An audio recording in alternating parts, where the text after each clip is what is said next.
Assalamualaikum warahmatullahi wabarakatuh. Sabahal khair, kaifa halukum? Semoga semuanya sehat walafiat pada pagi hari ini, dan rumusnya biasanya kita awali hari ini dengan bersyukur kepada Allah sehingga kita merasa bahagia. Karena bahagia kita ceria. Rasanya yang namanya kesel, merengut, nggak akan hinggap insya Allah ya di diri kita. Teman Mara, Anda bersama acara Cakrawala Islam dari 106,7 Mara FM, musik terpilih sepanjang hari dari Jalan Dipati Ukur, nomor 5 Bandung. Hari Senin ini adalah hari di mana kita mengawali aktivitas rutin per pekan, kita awali pada hari ini. Dan Teteh yakin sekali ya kalau Anda itu sehat, kuat, bersemangat, ceria, dan tidak ada istilah I hate Monday. Kenapa kita mesti benci? Ya, pada hari Senin tidak ada, tapi justru kita semangat, gembira, ceria ya, karena kita akan beraktivitas kembali. Silaturahim kita pada pagi hari ini kita awali dulu dengan doa ya, biar semuanya lancar. Allahumma amin ya Allah ya Rabbal alamin. Allahumma inna nas'aluka bi anna lakal hamd la ilaha illa antal manan badi'us samawati wal ard ya dal jalali wal ikram ya hayyu ya qayyum. Allahumma inna nas'aluka Allahumma inna nas'aluka fi'lal khairat wa tarokal munkarat wa hubbal masakin antagfirolana watarhamana idza aradta fitnata qaumin fatawafana ghairu maftun. Nas'aluka hubbaka wa hubba mayuhibuka wa hubba amalin mayuqribu ila hubika. Allahumma tufbi fi taisiri kulli asir fa inna taisiro kulli asir alaika yasir. Nas'alukal yusra wal mu'afata fi dunya wal akhirah innaka ala kulli syai'in qadir. Amin ya Allah ya Rabbal alamin. Bulan Ramadan itu kita semuanya disunahkan untuk tadarus Al-Quran. Ini untuk menyambut kedatangan tamu agung yang banyak membawa barokah, membawa rahmat bagi kita sekalian. Nabi Shallallahu Alaihi Wasallam menurut Abu Hurairah yang hadisnya diriwayatkan oleh Imam Ahmad, Al-Bazzar dan Baihaqi, beliau bersabda ya bahwa sabda beliau, qad ja'akum syahrum mubarakun, sungguh akan datang kepada kalian bulan yang berkah. Sampai situ dulu. Ari barokah teh naon? Apa sih berkah itu? Barokah itu satu definisinya adalah az-ziyadatu khair alal khair. Jadi bertambahnya kebaikan di atas kebaikan. Ya. Jadi artinya kebaikannya banyak banget. Itu yang disebut syahrul mubarakun. Ya. Kataballahu siyamahu, diwajibkan oleh Allah saum pada bulan tersebut. Kita ya. Kemudian wa qiyamahu, tatawuan, qiyamu Ramadannya kita menyebutnya taraweh, itu sunat. Teman Mara, ada yang pak kekeh ya. Dan semuanya gue udah tahu arti kekeh mah apa. Teleni kekeh nyebut saum, batur kekeh nyebut puasa. Kenapa teleni nyebut saum, bukan pipilueun nyebut puasa? Da beda atuh. Ada perbedaan, ada persamaan. Persamaannya adalah menahan diri dari makan, minum, dan berhubungan intim bagi yang sudah punya pasangan hidup. Itu persamaannya. Perbedaannya apa?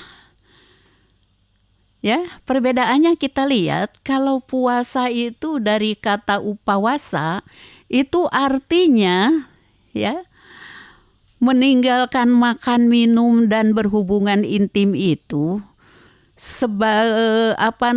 untuk membersihkan dosa.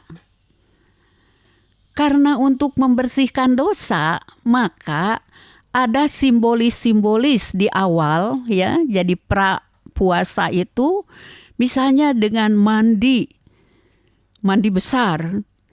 Kalau di sana di Indianya itu di Sungai Gangga atau di Sungai Yamuna.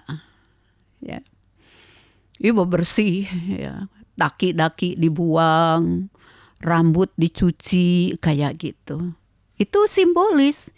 Kita mau membersihkan diri dari dosa. Itu. Nah, bedanya kalau yang namanya saum itu adalah menahan diri dari makan, minum, dan berhubungan intim sejak fajar sampai maghrib itu la'alakum tatakun. Mudah-mudahan kalian bertakwa. Jadi, Teleni juga suka menyebut Ramadan itu sebagai sahrut tarbiyah. Banyak yang gak ngerti. Ya mah, lain jelema nu tara ngaji, lain nu tara aktif dina organisasi ormas keagamaan. Itu masih banyak yang gak tahu. Apa sih arti sahrut tarbiyah? Arti sahrut tarbiyah teh bulan pendidikan. Ya. Maka di situ kita bermain dengan bagaimana kesabaran dalam taat kepada Allah Subhanahu wa taala. Itu ya dalam saum Ramadan. Jadi ini tujuannya juga udah beda. Maka untuk saum Ramadan, apalagi ya zaman sekarang banyak yang sakit.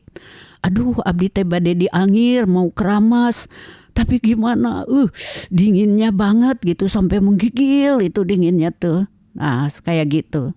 Anda bisa nggak mandi besar ataupun keramas? Saya yakin nggak bisa tuh. Memang saum itu tidak mewajibkan itu. Kecuali ini mah ya. Kalau Anda punya hadas besar, ini mau saum itu atau baru selesai haid kayak gitu, mau saum. Sok we mandi besar gitu. Apakah mandi besar itu harus selalu keramas? Kita lihat contoh mandi besar dari Rasulullah SAW. Hadisnya dari Siti Aisyah. Pertama kita datang atau kita masuk ke kamar mandi, cuci dulu kedua belah tangan. Tangan kanan dulu, terus tangan kiri. Terus mencuci dua tempat keluar najis. Depan dulu, baru belakang. Kemudian mencuci anggota wudhu. Ya, Anda kan biasa berwudhu ya. Nah, sampai ke kepala, sudah mengusap kepala ya. Terus kepala itu disiram dengan air 3 siraman. Kalau perempuan yang rambutnya panjang, siapa yang suka disanggul nih atau dijalin ya rambutnya. Nah, itu dibanjur aja di atas sanggulnya itu. Nabi sudah meninggal, sudah wafat. Ada seorang perempuan menghadap pada Siti Aisyah. Wahai Ummul Mukminin katanya, aku disuruh kalau mandi besar itu perempuan ya, itu harus dibuka sanggul atau jalinan rambut itu. Kata Siti Aisyah, kenapa tidak dicukur saja sekalian dicukur habis? Nabi tidak nyuruh begitu, tapi dibanjur aja di atas jalinan atau di atas sanggul itu, seperti begitu ya sabda kata Siti Aisyah. Jadi ini buat nona-nona, buat para mahmud, mamah muda atau mamah tua juga seperti itu ya, kalau mau misalnya mandi besar gitu. Nah, terus badan bagian kanan depan dulu. Terus bagian kanan sebelah kiri. Bagian kiri depan, bukan kanan sebelah kiri. Kiri depan. Kemudian kanan belakang dan kiri belakang. Bagaimana kita pakai sabun kalau urat kita tersentuh? Enggak apa-apa. Karena dalam satu hadis Nabi menyatakan itu kan bagian dari badanmu juga. Tapi ada yang kalau nyentuh disuruh wudhu. Nah itu mah kata sebagian ustadz kalau nyentuhnya itu dengan perasaan. Ini biasa dah lagi mandi ya pakai sabun mangga gitu. Nah sudah selesai semuanya disabun udah bersihin. Baru kaki sebelah kanan di sela-sela ya jari-jari kakinya dan kaki di sebelah kiri. Udah beres kayak gitu. Kalau udah mandi kayak gitu wudhu lagi enggak, pan udah tadi bagian anggota wudhu mah dicuci duluan ya. Hadis dari Abdullah bin Abbas, Abdullah bin Umar terutama menyampaikan ya bahwa sabda Nabi SAW mandi itu lebih dari wudhu. Kalau udah mah ya udah gitu. Nah teman Mara seperti itu. Jadi bedanya itu kalau puasa mah simbolis seperti tadi itu karena menghapus dosa. Kalau berbicara tentang saumah dalam rangka mendidik diri. Ya, karena dengan disiplin kita tuh, ini kan makanan punya aku yang ngolahnya kata ibu. Tapi pada waktu bulan Ramadan, ya kita berpisah dulu dari fajar sampai maghrib. Itu kan suami aku kayak gitu ya. Karena begini, ada dua pasangan. Yang satu anak muda, Rasulullah. Ini bulan Ramadan boleh kami tidur satu tempat tidur? Jangan, harus berpisah. Kalau siang mah hari malam mah mangawai gitu. Ada lagi nenek-nenek ya, sepasang akinya masih keren, neneknya juga masih cantik. Rasulullah, bulan Ramadan boleh kami tidur siang satu tempat tidur? Boleh. Kenapa hari orang tua boleh, hari anak muda nggak boleh? Anda juga bisa berpikir ya, anak muda mah masih menggebu, hari orang tua mah tidur juga nggak apa-apa kayak gitu ya. Nggak ada orang tua mah berpikir sampai ke situ kayak gitu. Nah teman Mara, itu kita inginnya memakai istilah saum Ramadan. Bukan puasa Ramadan gitu. Tapi ada orang yang kekeh tadi, ulama dulu juga tetap memakai istilah puasa. Ari sudut dasar pemikiran teh ini mah tadi kayak gitu.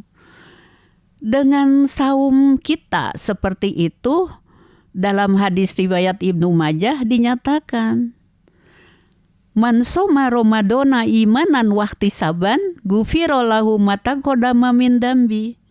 Barang siapa yang saum pada bulan Ramadan ya, dasarnya iman dan ihtisab, maka dosanya yang 1 tahun yang kelewat itu akan diampuni oleh Allah Subhanahu wa taala. Syaratnya dasar saum itu dari iman.